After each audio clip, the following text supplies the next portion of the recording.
Suivez chaque jour la radio web KJN, la meilleure source de l'actualité.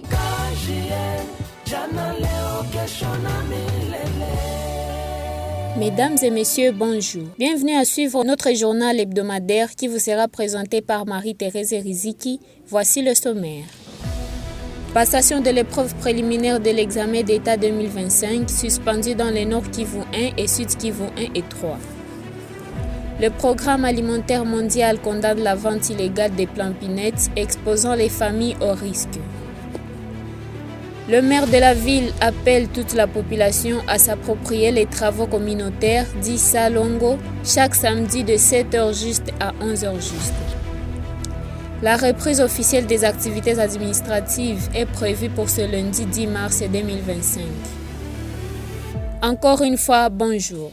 L'Inspection générale du ministère de l'Éducation nationale et Nouvelle Citoyenneté informe l'opinion tant nationale qu'internationale que l'épreuve préliminaire de l'examen d'État, édition 2025, est maintenue pour ce vendredi 7 mars 2025 sur toute l'étendue du territoire national, conformément au calendrier scolaire réaménagé.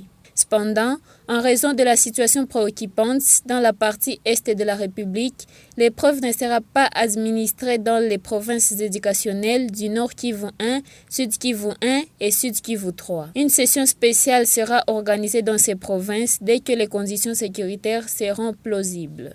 Le Programme alimentaire mondial alerte sur la vente incontrôlée des planpinettes dans les rues de Bukavu après le pillage de leur entrepôt situé à Brasserie, en commune de Bagira. Ce produit, destiné au traitement de la malnutrition aiguë, sévère, est normalement distribué sous prescription médicale dans les centres de santé. Les détails avec Pax Tchanois. Selon le docteur Nyakasane, de nombreuses familles consomment désormais ces sachets hypercaloriques sans encadrement, ce qui peut entraîner des complications de santé. Il craint également que les enfants réellement malnutris ne soient privés du traitement dont ils ont besoin. Sur son compte X, le PAM RDC a condamné le pillage et rappelé que ces stocks étaient destinés aux populations vulnérables. L'organisation affirme être prête à reprendre son assistance dès que les conditions de sécurité le permettront. Merci Pax Tchanois. Et comme annoncé dans les sommaires, Ladis Muganza, maire de la ville de Bukavu, a annoncé le lancement des travaux communautaires pour toute la population bukavienne à partir de ce samedi 8 mars 2025.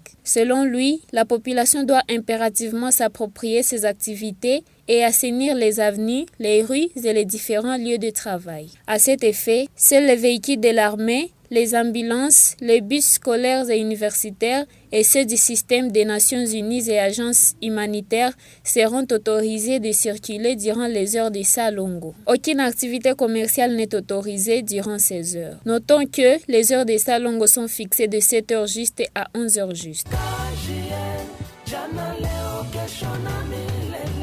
Le gouverneur du mouvement AFC M23 annonce la reprise officielle des activités administratives à partir de ce lundi 10 mars. Lors d'une réunion avec les chefs des services administratifs tenue ce mercredi 5 mars 2025, Emmanuel Birato a déclaré la rentrée administrative officielle et a ordonné la reprise des activités dans des zones libérées au Sud Kivu. Elie Mounique nous fait le point. Au cours de cette réunion, Emmanuel Birato, gouverneur de la province du Sud Kivu, a fait savoir que les zones libérées fonctionneront désormais de manière autonome sans Kinshasa. Ainsi, tous les numéros matricules attribués par Kinshasa sont déclarés nuls et seront remplacés par de nouvelles identifications délivrées par l'AFC M23. Les services générateurs des recettes intensifieront les recouvrements des fonds pour soutenir l'expansion du mouvement jusqu'à Kinshasa. Une réduction des effectifs des fonctionnaires est prévue en raison de manque de ressources financières. Tous les fonds collectés seront logés à la banque Cadeco qui est officiellement ouverte.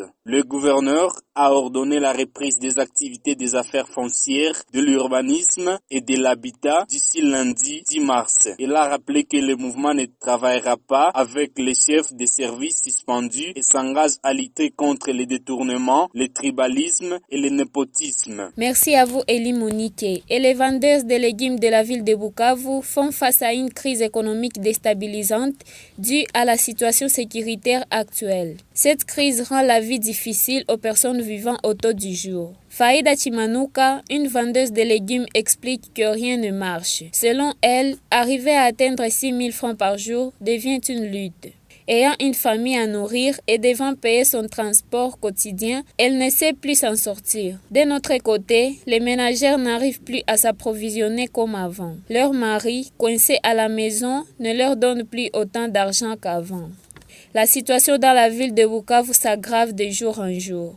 Les activités entrepreneuriales ne tiennent qu'à un bout de fil. Les choses s'écorcent à Bukavu. Mesdames et messieurs, nous voici à la fin de notre journal hebdomadaire. Pour plus d'informations, veuillez consulter notre site www.kjnasbel.org. Merci et au revoir.